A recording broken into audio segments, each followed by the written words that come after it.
নদীর প্রবল স্রোতের মতো সমস্ত বাধা অতিক্রম করে জামায়াত ইসলাম এগিয়ে যাচ্ছে আপন গতিতে সামনের দিকে। লক্ষ্য তাদের এবার ক্ষমতার মসনদ। আর আজকের এই অবস্থানে আসার পেছনে গল্পটাও এতটা সহজ নয়। অনেক কাঠকড় পড়িয়ে আসতে হয়েছে এখানে। অনেক লোক তাদের শহীদ হয়েছে, অনেকে পঙ্গুত্ব বরণ করেছে, তারপর এই আজকের অবস্থানে এসে পৌঁছেছে। নিশ্চিতভাবেই বলা যায় যে জামায়াত তাদের ইতিহাসে সবচেয়ে মধুর সময় পার করছে। এর আগে কখনো জামায়াত নিজেদেরকে এমনভাবে মেলে ধরতে পারেনি। তবে এবার সামনে নির্বাচনটাকে রেখে জামাত ভিন্ন ভিন্ন পরিকল্পনাও সাজাচ্ছে। যেমন আগে শুধু ধর্মকেন্দ্রিক রাজনীতি করলেও এখন আর শুধু ধর্মের গণ্ডির মধ্যে নেই। তারা চায় এবার সমস্ত জাতিকে নিয়ে বাংলাদেশ এগিয়ে যাক, যার কারণে শুধু মুসলিম নয়, অমুসলিমদের মধ্যেও প্রার্থিতা দিচ্ছে জামায়াত। এ তো খুলনা এক আসনে বাবু কৃষ্ণ নন্দীকে সেখানে প্রার্থিতা ঘোষণা করা হয়েছে জামায়াতের পক্ষ থেকে। অনেকে বলছেন সে আসনে বাবু কৃষ্ণ নন্দীর এমন জনপ্রিয়তা, যদি বিএনপির ভারপ্রাপ্ত চেয়ারম্যান তারেক রহমান নিজেও সেখানে দাঁড়ায় তাহলেও গোহারা হারবে। শোনা যাচ্ছে পাহাড়িদের জন্য নাকি সর্বমিত্র চাকমাকে তারা সেখানে ফিট করতে পারে, মনোনয়ন দিতে পারে সর্বমিত্র চাকমাকে। আসলে জামায়াত এখন এই নীতিতেই এগিয়ে যাচ্ছে, যেখানে যাকে প্রয়োজন তাকে দেওয়া হবে। নিজেদের স্বার্থ নয় আগে, বরঞ্চ দলের স্বার্থই সবচেয়ে মুখ্য বিষয়। আপনারা তো জানেন, যখন ডাকসুর নির্বাচন হয়েছিল তখন সর্বমিত্র চাকমাকে নিয়ে অনেকেই অনেক কথা বলছিল, আরে এই ছেলেটা পাশ করবে, আরে কে ভোট দিবে। দেখেন, পাস তো করলোই, এরপর কি কাণ্ডটাই না ঘটালো। ঢাকা বিশ্ববিদ্যালয়ের আশেপাশে ভবগড়ে মাদক কারবারি বা এই যে নারীবাজি সবগুলোকে একেবারে লাল কার্ড দেখিয়ে চালো, যেন হাতে গদা নিয়ে শাসাতে শুরু করলো যে এখানে কোনো ধরনের বিশৃঙ্খল পরিবেশ থাকবে না। এখানে ডাকসুর মতই থাকবে, ক্লিয়ার থাকবে, এখানে কোনো মাদক, কোনো নারীবাজ, কোনো কিছুই থাকবে না। যেন ফাটাকৃষ্টের মতোই সর্বমিত্র চাকমা সেই এলাকাটাকে বলতে গেলে শাসন করতেই চলেন। আজ ঢাকা বিশ্ববিদ্যালয়ের আশেপাশের এলাকা পুরোটাই ক্লিন হয়ে গেছে, সাথে এবি জুবাইররাও ছিল। তো জামায়াত ইসলামের আলোচনায় রয়েছে এই সর্বমিত্র চাকমা। যদি সর্বমিত্র চাকমাকে মনোনয়ন দেওয়া হয় তাহলে যে চাকমা উপজাতিদের ভোট আছে সেই ভোটটা টানতে পারবে জামায়াত, যার কারণে জামায়াত এরকম ইনক্লুসিভ নির্বাচনের জন্য এরকম বেস্ট ডিসিশনটাই নিতে যাচ্ছে। শুধু এখানে নয়, আমার দেশ পত্রিকার সম্পাদক মাহমুদুর রহমানকেও জামায়াত টার্গেট নিয়েছে। মাহমুদুর রহমানকে বারবার বলা হয়েছে যে জামায়াতের থেকে নির্বাচন করার জন্য, তবে মাহমুদুর রহমান নিজে নির্বাচন না করলেও তাকে মন্ত্রিসভায় জামায়াত ক্ষমতায় গেলে রাখার সিদ্ধান্ত নিয়েছে জামায়াত। নির্বাচন না করলেও তার সবচেয়ে বিশ্বস্ত সাংবাদিক ওয়ালিউল্লাহ নোমানকে কিন্তু এবার জামায়াতের টিকিট দিয়েছে। হবিগঞ্জ 4 আসন, যেখানে হবিগঞ্জের আমির মাওলানা কাজী মুখলিসুর রহমানকে সরিয়ে সেখানে তারই ছাত্র ওয়ালিউল্লাহ নোমানকে জামায়াত ইসলামী মনোনয়ন দিয়েছে। সেখানে হই হুল্লোড় নেই, কোনো হাউকাউ নেই, বরঞ্চ জামায়াতের আমির কাজী মুখলিসুর রহমান বললেন আমার ছাত্র সেখানে মনোনয়ন পেয়েছে, এখানে আমি মাঠ গুছেছি, সমস্যা নেই। আমি আমার ছাত্রের জন্য, ওয়ালিউল্লাহ নোমানের জন্য আমি আমার প্রাণ ভরে দোয়া রইল এবং আমি আমার সর্বোচ্চ দিয়ে কাজ করব।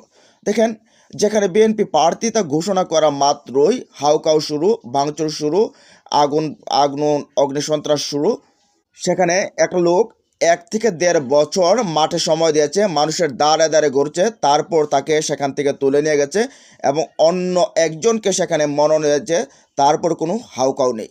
এটাই জামাত। হয়তোবা মিডিয়া ব্যক্তিত্বদেরকেও নামাতে পারে। টার্গেট রয়েছে পিনাকি ভট্টাচার্য এবং অন্যতম এক সাংবাদিক ইলিয়াস হুসাইন এবং পিনাকি ভট্টাচার্যকে যদি মনোনয়ন দিয়ে নির্বাচনে নাও নামায়, তারপরেও যদি জামায়াত ক্ষমতায় যায় তাহলে মন্ত্রিসভায় তাদেরকে রাখবে, এমনটাই অনেকে বলছে, কনফার্ম হয়ে গেছে তারা।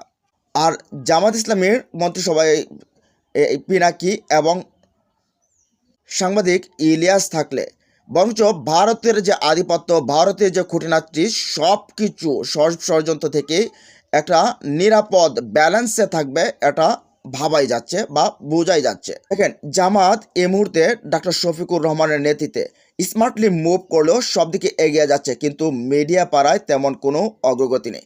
এক রত্ন পেয়েছে এস এম শাহরিয়ারকে, তবে এস এম শাহরিয়ারকে কাবু করতে সমস্ত মিডিয়ায় যেন উঠে পড়ে লেগেছে।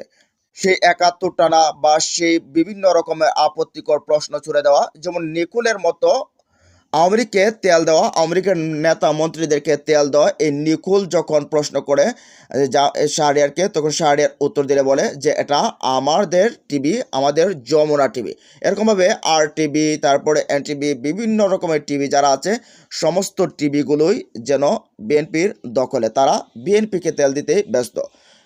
এতদিন আওয়ামী লীগকে ফ্যাসিস্ট করতে তৈরি করতে তারা সহযোগিতা করেছিল, এখন আবার বিএনপিকে তেল মর্দন করে তাদেরকে ফ্যাসিস্ট বানাতে আরও বেশি সহযোগিতা করছে এই মিডিয়া পাড়াগুলো।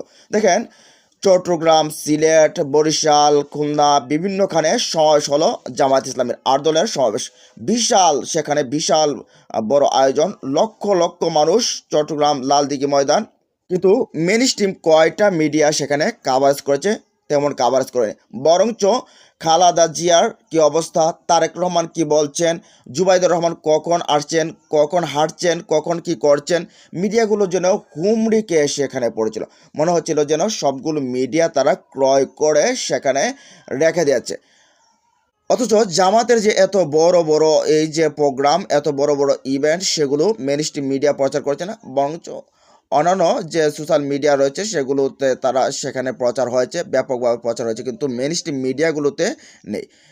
তো এরকম হাজার এস এম শাহরিয়ারের মতো আরও লোক দরকার মিডিয়া পাড়ায়, যারা এই মিডিয়ার এই সাংবাদিক, কথিত সাংবাদিকগুলোকেও শায়েস্তা করতে পারে। শুধু এমনটা নয়, বিএনপি যেমনভাবে মিডিয়াগুলোকে নিয়ন্ত্রণ নিয়েছে, ঠিক তেমনইভাবে জামাতের উচিত যে আরও বেশ কিছু মিডিয়া খুলে ফেলা, বেশ কয়েকটি টিভি চ্যানেল খুলে ফেলা, যেখানে জামায়াত সহকারে সত্য যেটা উপস্থাপন করা হবে, তেল মর্দন করবে না, বরঞ্চ বাস্তব যেটা রয়েছে সেটাই উত্থাপন করবে। না হলে বিভিন্নভাবে এই যে মিডিয়া রয়েছে, এই যে সাংবাদিকরা রয়েছে, তারা জামাত ক্ষমতায় গেলেও তাদের বিভিন্ন দোষ ত্রুটি, যদি পান থেকে চুন কষতেই তাদের দোষ ত্রুটি বের করবে। তো এই জায়গায় নিজেদের মিডিয়া যদি তৈরি না করে, তাহলে সেখানে আরও বিপাকেও পড়তে পারে। যাই হোক, এবার ইনক্লুসিভ নির্বাচনে জামাত আরও অনেক টার্গেট নিয়ে রেখেছে। কাকে কোন জায়গায়, যে কোনো ধর্মের হোক, সেখানেই তাদেরকে মনোনয়ন দেওয়া হবে। তবে জামাত যে এবার স্মার্টলি মুভ করছে এবং সবার দোরগোড়ায় পৌঁছে গেছে, এটা বলতে আর বাকি নেই। তবে জামাতের এই স্মার্টলি মুভ করা এবং দোরগোড়ায় পৌঁছে যাওয়ার ক্ষেত্রে ফেসবুক, ইউটিউব এবং সোশ্যাল মিডিয়ার কিছু যে মেনস্ট্রিম মিডিয়া নয়, বরঞ্চ আউট অফ মেনস্ট্রিম মিডিয়াগুলো সবচেয়ে বড় ভূমিকা রাখছে। যাই হোক, প্রিয় দর্শক, আগামীতে যদি এই ইনক্লুসিভ নির্বাচনের জন্য এরকম প্রার্থী দেয়, তাহলে আপনার কি ধারণা জানিয়ে দিন কমেন্ট বক্সে। ভালো থাকুন, সুস্থ থাকুন, আল্লাহ হাফেজ।